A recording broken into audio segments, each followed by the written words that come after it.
It's not just federally funded parks falling victim to the shutdown. The Obama administration also closing hundreds of privately funded parks. Why? Well, Griff Jenkins went to the Claude Moore Colonial Farm in Virginia to find out.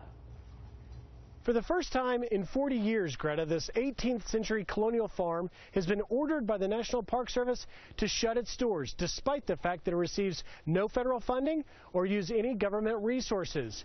It was exempt from closure in the last government shutdown in 1995, so it has folks here wondering, why this time?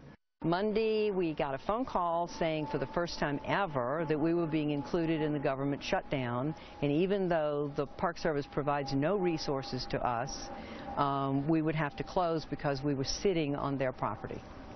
And then they came out and visited you? Right after, well, we called and they said no, absolutely no exceptions, and we explained we had upcoming events and volunteers, and they said no, absolutely no. They barricaded the parking lot to the entrance into the 18th century farm. We were setting up for an event at the pavilions, and they sent police and escorted people off the property. We don't cost them a penny to operate, nor have we for a long time. And why wouldn't you leave us open? Why wouldn't you allow people to visit a national park? They say that they don't want to do this. Well, they didn't have to do this here.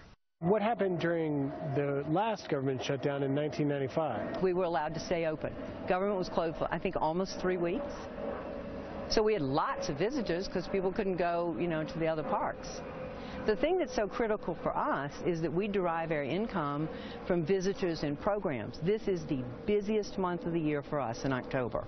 We're allowed to let one person in a day to feed the animals and make sure the farm hasn't been vandalized.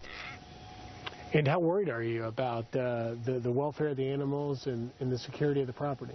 Well, when I went to the staff and told them what we had been told, they said, no, we're not leaving. So we're all still here. And you are aware that you could be arrested during this interview or any time afterwards? Yep.